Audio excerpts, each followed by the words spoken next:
Selamat datang kembali adik-adik, saya Profesor Apoteker Dr. Erna Imade Agus Gel Wirasuta. Dalam konteks healthcare, kita pada materi ini akan membahas hal yang terpenting setelah pasca pandemi COVID yang dialami oleh negara kita terkait dengan sistem kesehatan nasional. Di sini Bapak menyampaikan atau mengupas tentang buku putih reformasi dari sistem kesehatan nasional yang disampaikan oleh Kementerian PPN/Bappenas.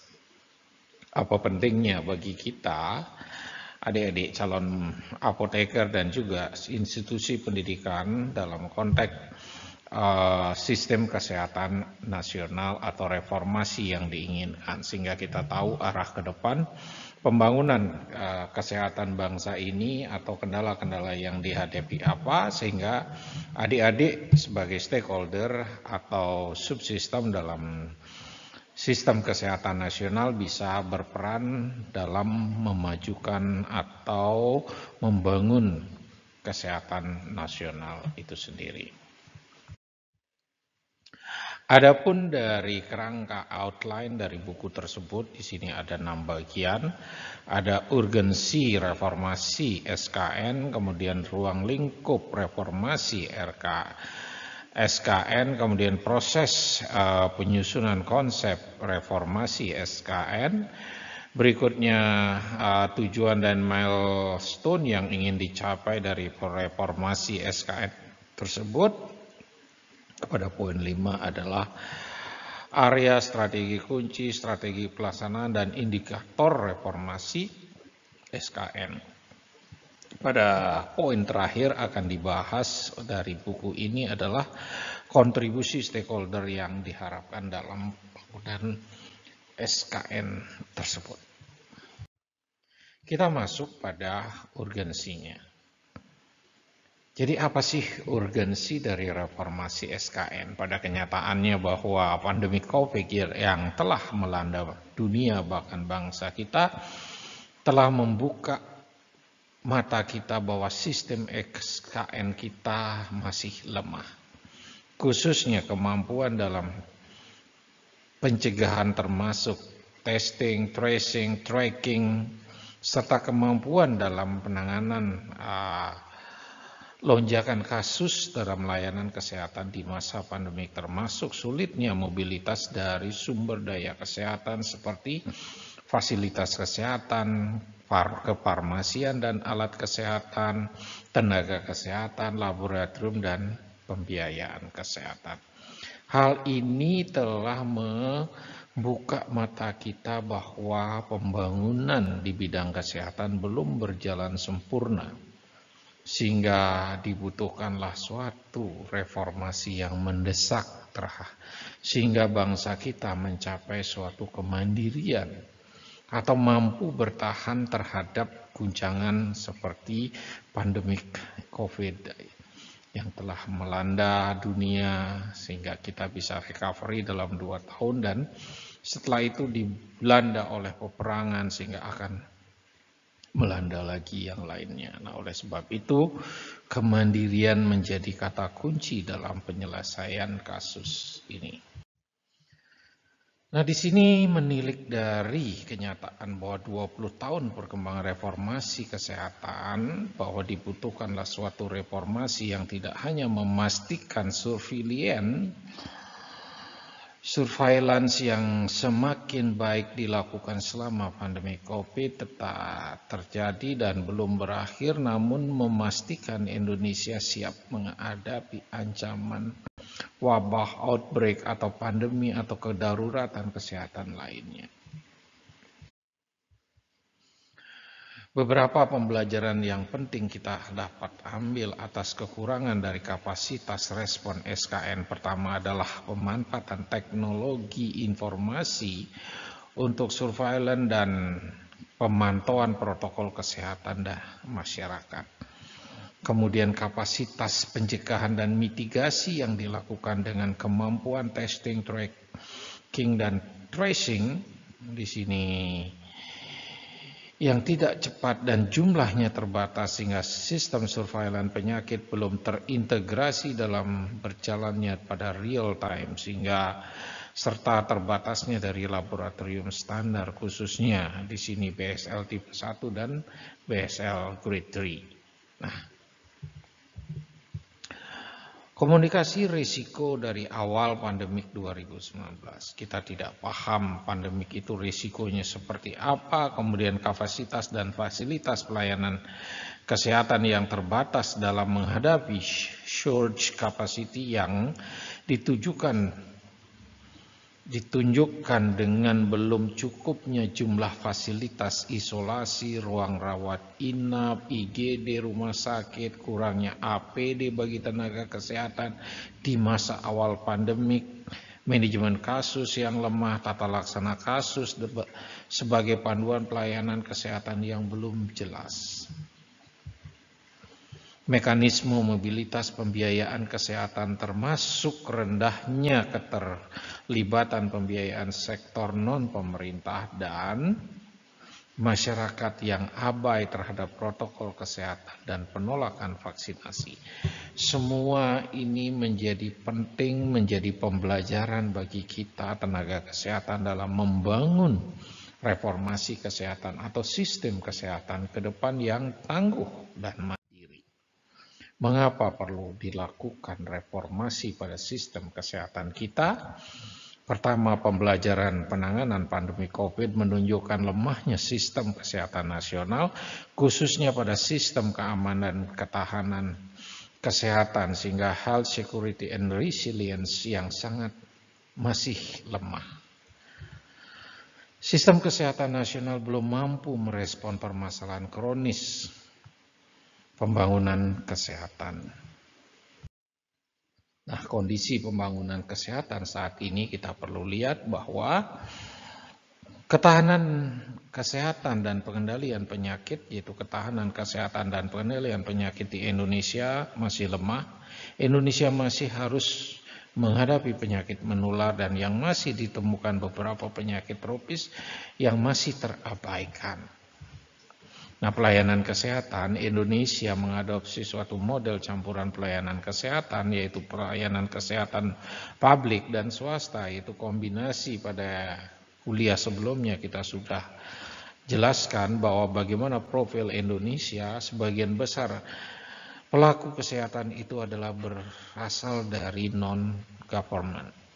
Kemudian ketersediaan SDM kesehatan baik di puskesmas yang masih belum mencukupi dan jenis petugas yang sangat minimal pada standar belum terpenuhi. Setara belanja dan pelayanan masyarakat masih cukup kecil. Sampai saat ini pelayanan kesehatan belum mampu menjawab permasalahan kesehatan di masyarakat. Sebaran fasilitas FKTP atau fasilitas pelayanan kesehatan yang belum merata di seluruh Indonesia, tidak sesuai dengan sebaran jumlah penduduk. Meskipun kita lihat pada profil Indonesia bahwa 50% penduduk Indonesia ada di Pulau Jawa. Nah, di sini terlihat bahwa distribusi dari penduduk dan pembangunan itu belum merata, sehingga sebaran rumah sakit pun akan kita lihat seperti itu, yang belum merata dan sesuai dengan kebutuhan dari level akreditasi dari rumah sakit tersebut. Kemudian digitalisme pelayanan kesehatan. Kita tahu kita masih banyak sistem yang ada sehingga pemanfaatan teknologi pembangunan kesehatan sangat susah. Pembangunan diarahkan pada dua hal, yaitu digitalisme pelayanan kesehatan dan digitalisme sistem informasi kesehatan. Di sini diperlukan suatu data yang terintegrasi pada pelayanan sehingga masing-masing daerah, masing-masing rumah sakit, masing-masing subsektor memiliki sistemnya sendiri sehingga sangat susah untuk diintegrasikan dari sistem tersebut. Kemudian salah satu implikasi pada tingkat pelayanan masih banyak menggunakan pelayanan yang sangat masih manual, sehingga proses pelayanan kesehatan berjalan kurang efisien dan berpotensi terjadi kesalahan atau kekeliruan dalam proses rekapitulasi data, sehingga Akan susah buat kita mendapatkan suatu gambaran yang menyeluruh tentang Indonesia dalam waktu yang singkat. Untuk melihat suatu kebijakan yang luas, yang berimplikasi pada masyarakat luas untuk menjamin ketahanan dari kemandirian sistem kesehatan itu sendiri. Pemanfaatan teknologi informasi di sektor kesehatan juga masih sangat belum optimal. Masih banyak tenaga kesehatan yang gaptek dengan sistem kesehatan. Hal ini menjadi kondisi yang kita lihat sendiri, bahwa sistem informasi kesehatan yang ada saat ini, yaitu aplikasi pada sistem pelayanan yang belum terintegrasi dari satu pelayanan ke pelayanan lainnya, dibuat oleh beberapa banyak subsistem, sehingga data masih, dan kita tahu sendiri BPJS belum mau mengintegrasikan datanya, sehingga menjadi kerajaan sendiri. Akan susah membawa Indonesia menjadi lebih maju ketika kita masih tercancel pada satu bagian-bagian tertentu yang tidak boleh dilihat oleh yang lainnya, padahal kesehatan itu adalah hak dari setiap warga negara yang terintegrasi. Sudah banyak penelitian yang mengatakan bahwa sistem yang tidak terintegrasi akan meningkatkan beban kesehatan itu sendiri bagi masyarakatnya. Kita tahu pada pembelajaran sebelumnya bahwa beban kesehatan masih banyak ditanggung oleh masyarakatnya karena sistem kenyamanan yang belum terpenuhi, sehingga banyak masyarakat yang rela mengeluarkan pembiayaan kesehatannya padahal dia sudah memiliki JKN. Nah, inilah menjadi problem bagi peningkatan atau reformasi yang harus kita bangun. Ke depan, digitalisme menjadi driver utama dalam informasi sistem kesehatan. Kita harus sadari bahwa sistem informasi sangat mudah dan sangat membantu dalam menyelesaikan semua sistem masalah. Sehingga menjadi hal yang perlu ditingkatkan pemanfaatan dalam pembangunan kesehatan, khususnya pelayanan kesehatan dan pemanfaatan data kesehatan. Ketika kita memiliki suatu sistem big data atau katakanlah continuing e-medication, bahwa setiap pasien bisa membawa rekam medisnya dalam smartphone-nya dan bisa berkomunikasi dengan siapa tanpa harus kehilangan rekam medis atau rekam riwayat kesehatannya. Hal ini sangat dimungkinkan, hanya perlu suatu willingness atau kebijakan yang negara sudah mengarahkan ke sana.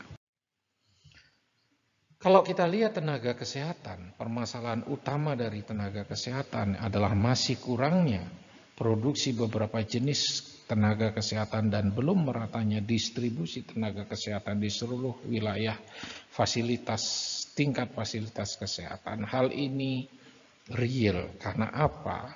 Sebagian besar biaya kesehatan itu masih merupakan sumbangsih sektor swasta.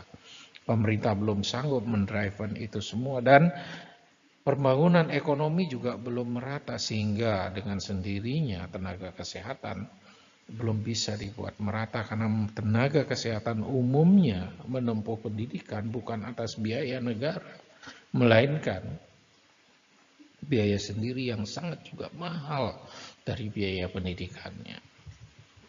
Di sini Bapak menyampaikan tabel bagaimana ketimpangan antara kebutuhan dan ketersediaan dari produksi tenaga kesehatan oleh dunia pendidikan. Khususnya di situ tenaga sanitasi lingkungan, dibutuhkan tenaga promosi kesehatan, lulusannya sangat sedikit, dibutuhkan sangat banyak. Namun ketika sudah dibutuhkan sangat banyak, di sini pemerintah hanya bisa memberikan peta kebutuhan.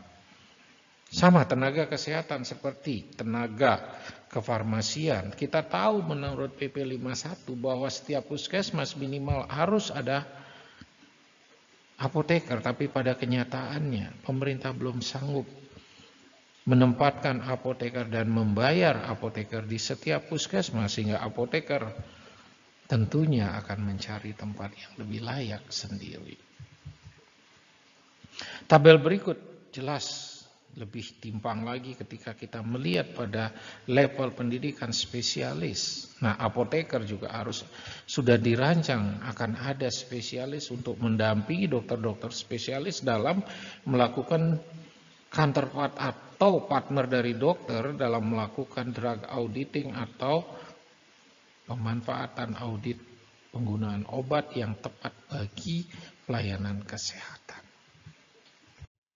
Adik-adik, kondisi ini kita lihat pada kemandirian kefarmasian dan alat kesehatan. Sangat menyedihkan bahwa pada saat pandemi COVID kita bisa lihat bahwa kefarmasian dan alat kesehatan merupakan salah satu aspek penting dalam mewujudkan pelayanan kesehatan yang optimal terutama masa pandemik. Saat pertama kali pandemik kita bisa lihat bahwa masker hilang, harganya luar biasa mahalnya. Kemudian saat itu etanol pun hilang, entah kemana akhirnya karena dibutuhkan untuk hand sanitation sehingga habis. Ini terbukti bahwa kita masih impor 90% bahan baku obat. Negara hanya bisa membuat 10% bahan baku obat. Sedangkan dari alat kesehatan, 300 jenis alkes yang diproduksi di dalam negeri, sisanya 1.200-an masih impor. Hal yang lain yang menunjang adalah besarnya biaya dari penelitian bidang kesehatan yang sangat rendah. Hanya 0,2 dari GDP.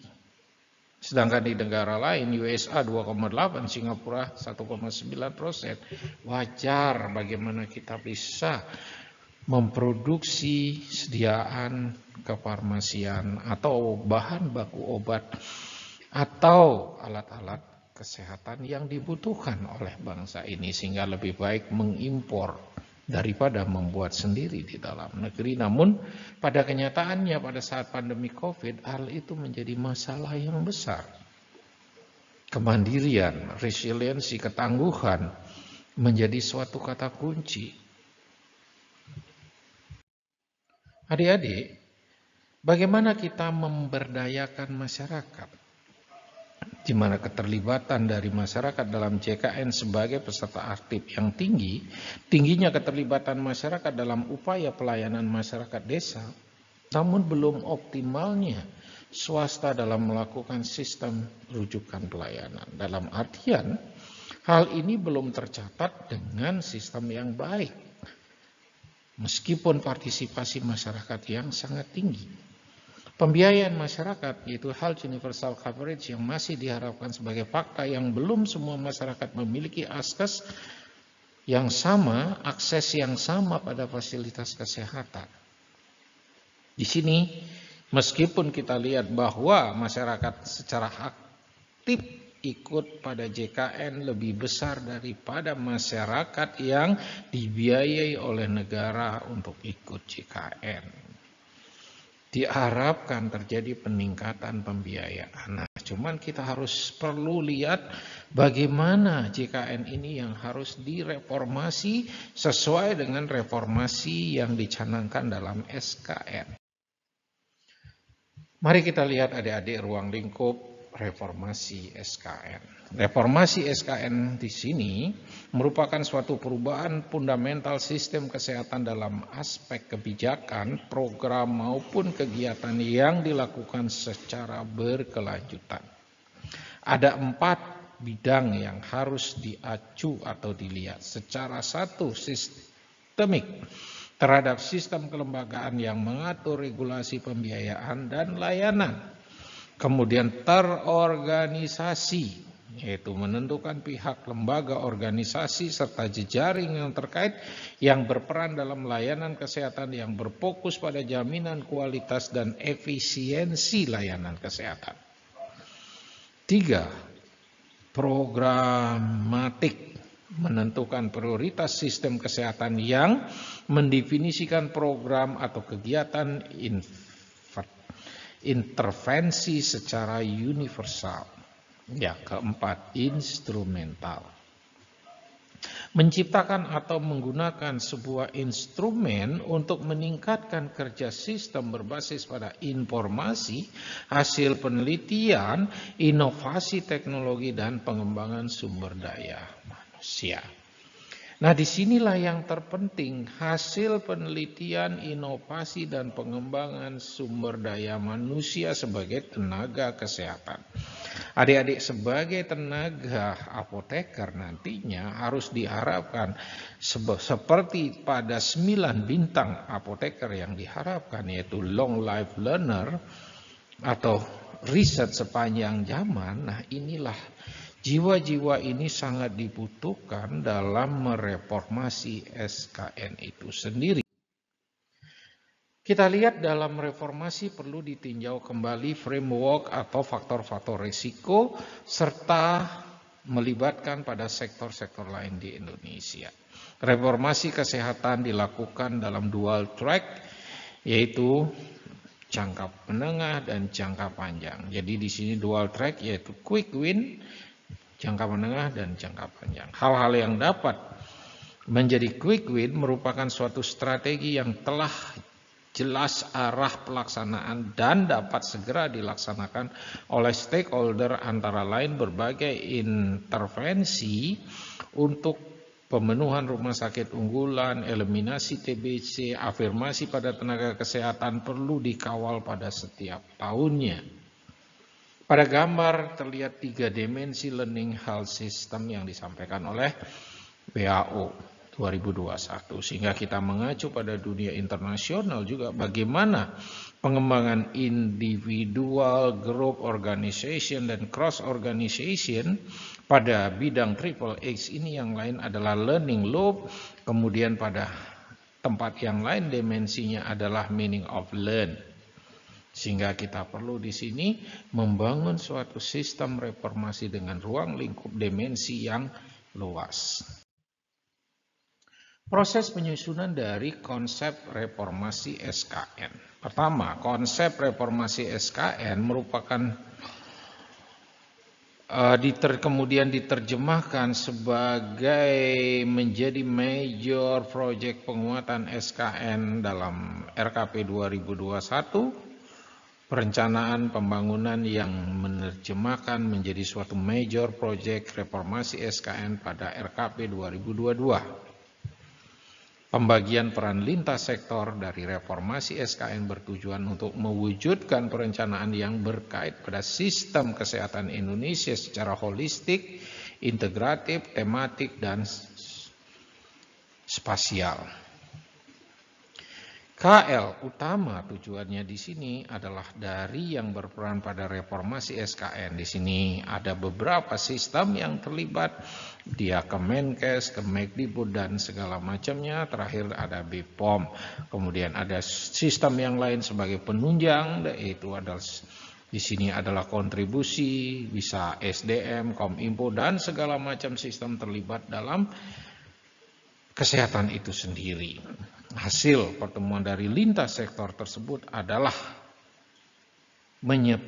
penyepakatan kontribusi rincian outcome RO dan penganggaran dari terkait dengan Major Plan Reformation SKN pada RKP, renja belanja dari masing KL 2022 yang dikawal oleh sektor Bappenas. Nah, ini proses dalam penyusunan reformasi.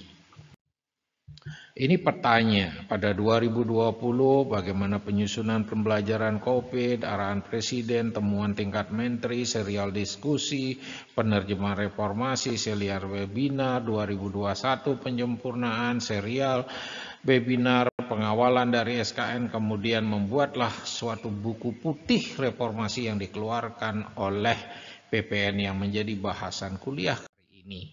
Kemudian 2022 sampai 2024 akan dilakukan penyempurnaan konsep berdasarkan grand buku putih yang sudah dibuat, kemudian menajamkan dan memperluas kontribusi lintas sektoral, mengawal kontribusi dalam perencanaan dan penganggaran dari lintas sektoral daerah, monitoring, evaluasi, dan perbaikan penyempurnaan implementasi dari kebijakan reformasi SKN, review dari kebijakan SKN, sehingga akhirnya kita bisa kawal reformasi ini. Diharapkan dalam kuliah ini adalah adik-adik sebagai tenaga kesehatan atau teman-teman lain yang tertarik dengan video YouTube ini ikut mengawal bagaimana reformasi SKN itu bisa terwujud. Tujuan dan milestone dari perencanaan reformasi. Di sini tujuannya dan milestone-nya kita bisa lihat bahwa sistem kesehatan 2021 pas pandemi COVID, kemudian reformasi SKN dari 2021 sampai dengan 2024. Baik adik-adik, kita masuk pada tujuan milestone pencapaian reformasi SKN. Menurut buku putih, di situ ada 3 tujuannya, yaitu 1. Meningkatkan kapasitas keamanan dan ketahanan kesehatan, health, security, and resilience. Sistem kesehatan mampu dengan efektif dan cepat melakukan fungsi prevent, detect, and respond terhadap ancaman penyakit, termasuk penyakit emerging yang berpotensi menjadi epidemi maupun pandemi. Seluruh komponen sistem kesehatan nasional mempunyai kapasitas dan siap setiap saat secara cepat dan efektif menangani ancaman dan menanggulangi kondisi epidemi, pandemi, dan kedaruratan kesehatan lainnya. Sistem kesehatan dapat bekerja sama dengan sistem pembangunan yang lainnya, seperti penanggulangan bencana, perlindungan sosial, pendidikan, industri, transportasi, dan komunikasi. Adik-adik, bagian yang kedua adalah menjamin ketersediaan dan kemudahan akses supply side pelayanan kesehatan yang berkualitas di seluruh Indonesia. Sistem kesehatan dapat menjawab kebutuhan masyarakat mengenai pelayanan kesehatan yang berkualitas, baik pada masa kedaruratan kesehatan maupun pada kondisi normal. Pemerataan pelayanan kesehatan yang mudah diakses, serta terpenuhinya hak masyarakat untuk mendapatkan pelayanan kesehatan yang memadai. Tujuan ketiganya adalah meningkatkan peran serta masyarakat dan memperkuat upaya promotif dan preventif. Promosi pembangunan kesehatan berwawasan kesehatan dalam aspek pembangunan nasional. Masyarakat akademi, swasta, perusahaan, provider, pelayanan kesehatan, dan media terlibat aktif dalam upaya promotif dan preventif, bekerja sama dengan pemerintah dalam membangun kesehatan yang menyeluruh. Nah, di sini kita lihat milestone dari perencanaan reformasi. Di tahun 2020 tadi sudah disampaikan bahwa review intervensi kesehatan, review pelaksanaan subsistem kesehatan nasional, review dari pelaksanaan kondisi SAPRAS dan alat kesehatan nakes, kemudian identifikasi regulasi kelembagaan dan pendanaan. Kemudian di tahun 2021 merumuskan strategi kunci dari sistem reformasi nasional, merumuskan kerangka operasional, menetapkan saran dan target reformasi, merumuskan cakupan dari intervensi pelayanan kesehatan, pemenuhan sarana prasarana alat kesehatan, kemudian mengembangkan kerangka regulasi dan kelembagaan, sehingga pada tahun 2002 adalah mereview sistem kesehatan nasional secara sistematik, kemudian melibatkan sektor yang aktif, mengembangkan penguatan dan penyempurnaan dari reformasi kesehatan nasional, memperluas cakupan intervensi layanan kesehatan, menyelesaikan dan melaksanakan kerangka regulasi. Tahun 2023 direncanakan adalah penyempurnaan implementasi, perbaikan, perluasan keterlibatan dari sektor, lintas sektorat, dan pelaksanaan reformasi, memastikan implementasi dari regulasi dan mempercepat reformasi sampai targeting 2024, merumuskan sistem Kesehatan Nasional mengembangkan sistem, memastikan efektivitas regulasi dan kelembagaan, melakukan evaluasi dari kesehatan nasional, dan merumuskan SKN. Nah, inilah milestone yang diharapkan dalam pelaksanaan reformasi SKN. Adapun area dan strategi kunci, jadi pada bagian berikutnya, di sini adik-adik lihat ada 8 area dari reformasi. Pendidikan dan penempatan tenaga kesehatan. Nah, ini bagian dari tempat yang sekarang adik-adik sedang kerjakan. Penguatan fasilitas FKTP, peningkatan kapasitas rumah sakit dan pelayanan medik. Kemandirian farmasi dan alat kesehatan ini menjadi satu kunci pada area keempat. Kemudian keamanan dan penguatan, ketahanan, jadi resiliensi dan security. Kemudian pengendalian penyakit dan perluasan imunitas, inovasi pembiayaan kesehatan, digitalisme, pemberdayaan masyarakat. Nah, inilah area yang menjadi kunci strategi. Nah, di sini bagaimana subkunci itu bekerja dengan berbagai macam sistem. Adik-adik bisa lihat dalam bukunya bahwa ada lembaga yang terkait sesuai dengan Perpres, diajukan sesuai dengan WHO, dan area dari sistem ini bagaimana dia berkolaborasi dari 8 area itu sendiri. Adik-adik, kita lihat bahwa indikator dari masing-masing outcome reformasi diacu pada RPJM 2020 dan 2024 yang ditetapkan sebagai indikator. Di sini ada beberapa indikator poin kunci yang adik-adik bisa lihat. Ya, ini kalau kita berbicara sebagai perencana pembangunan. Nah, kemudian kita lanjutkan. Ada tabel strategi kunci. Nah, kita lihat di sini bahwa tenaga kesehatan apa saja yang menjadi tujuannya adalah seperti tadi yang sudah kita ketahui bahwa peningkatan jumlah lulusan tenaga kesehatan yang berkualitas ini menjadi peran yang utama buat kita pertimbangkan, kemudian meningkatkan pemerataan distribusi tenaga kesehatan dan fasilitas pelayanan, meningkatkan kompetensi tenaga kesehatan pada sistem penghargaan. Nah, 3 hal kunci ini menjadi tujuan dan berikutnya adalah strategi kunci dan kategori yang harus kita lihat masing-masing menjadi target. Nah, apa yang bermanfaat dan adik-adik ikut dalam reformasi ini? Kita tahu jadinya bagaimana arah pemerintah dalam pembangunan kesehatan.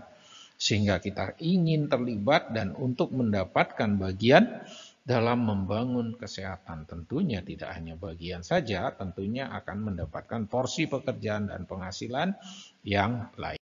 Nah, ini masih pada porsi bagaimana kunci strategi, bagaimana tenaga pendidikan, kedinasan, pengembangan dari kapasitas perluasan tenaga pendidikan yang langka.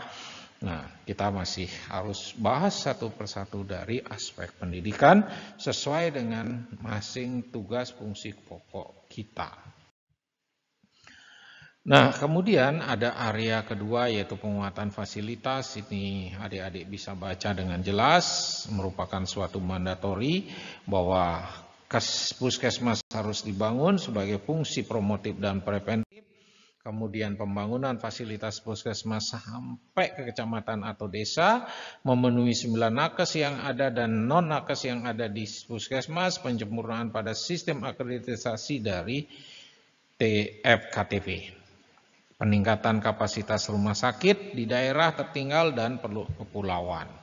Di sini pemerataan, pengembangan inovasi. Di sini dilihatkan bahwa peningkatan rasio, sistem rujukan yang berjenjang, sistem rujukan yang secara nasional, kemudian pembangunan layanan rumah sakit unggulan, inovasi flying healthcare pada sistem misalnya rumah sakit kapal, rumah sakit yang pesawat, pengeluaran sistem sister hospital maksudnya. Kemudian di sini yang terpenting buat kita adalah meningkatkan kemandirian dari farmasi dan alat kesehatan.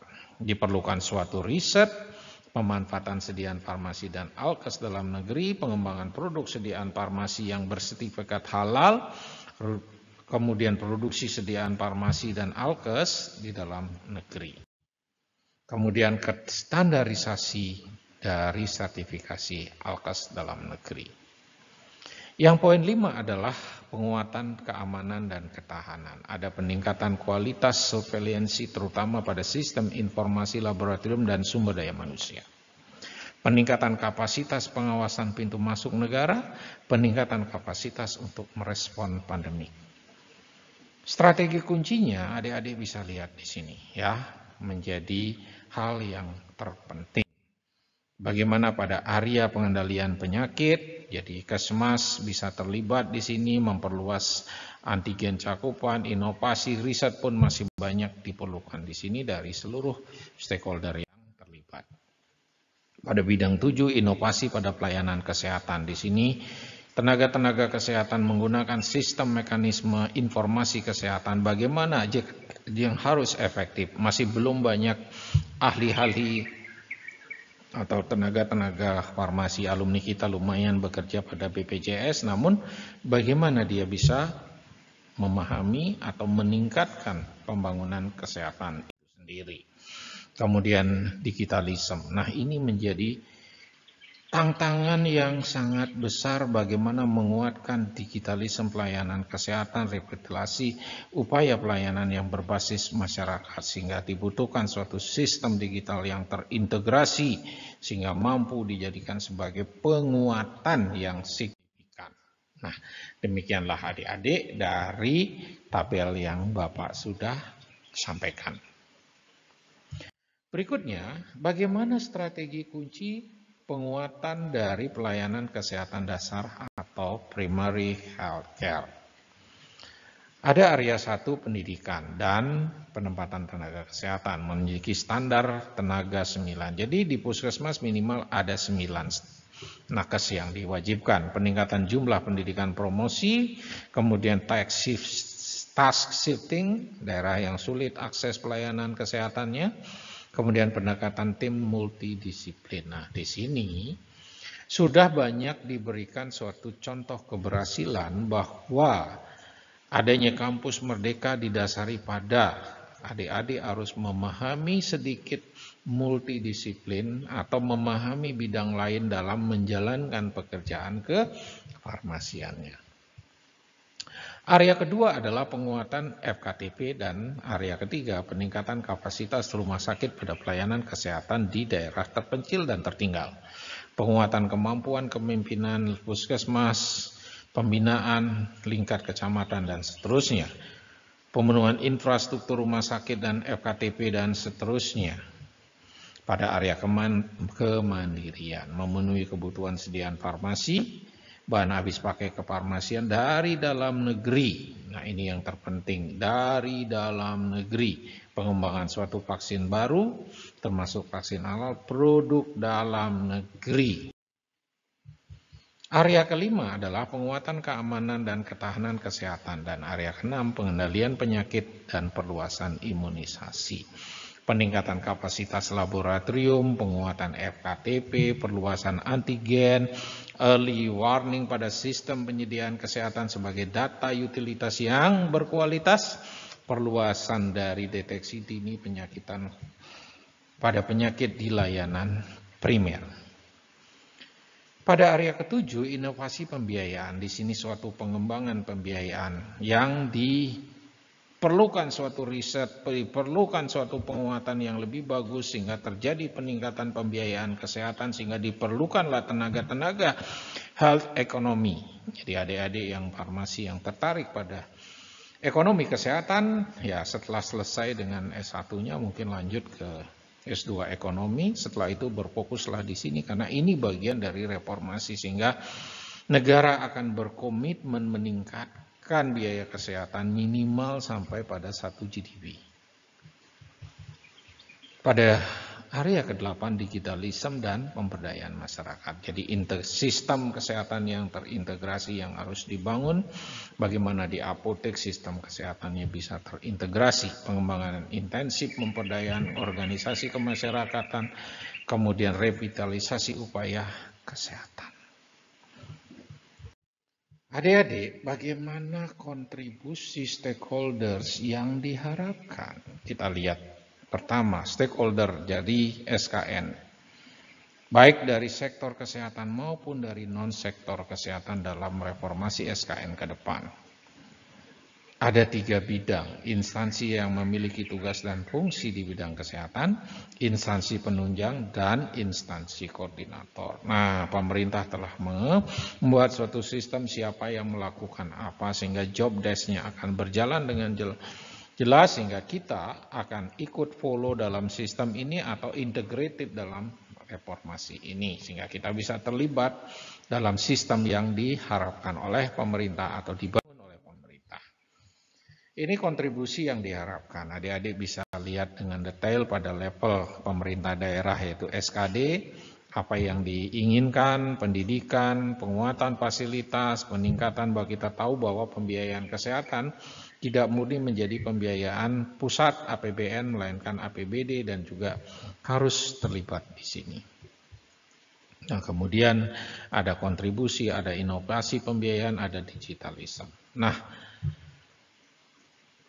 di sini ada kontribusi pemerintah dan non-pemerintah, pendidikan, fasilitas, peningkatan rumah sakit, dan konsepnya dari aspek strategi masih sama, sehingga perlu kita sadari bahwa kita sebagai non-pemerintah juga harus wajib ikut dalam konteks membangun kesehatan nasional atau mendapatkan kue ekonomi dari pembangunan kesehatan itu sendiri. Nah, demikianlah adik-adik paparan atau ulasan Bapak terhadap rencana reformasi kesehatan yang dicanangkan oleh pemerintah. Tujuan dari pembelajaran ini Healthcare DS, kita tahu bahwa peran kita sebagai tenaga farmasi di mana ke depan ketika SKN itu direformasi, di mana kita memiliki peran yang ikut aktif, misalnya dalam penguatan dari kemandirian sediaan farmasi dan alkes, itu menjadi bidang kita ke depan. Nah, demikianlah adik-adik kuliah hari ini. Terima kasih telah aktif ikut mendengarkan kuliah ini. Sampai jumpa pada kuliah-kuliah selanjutnya.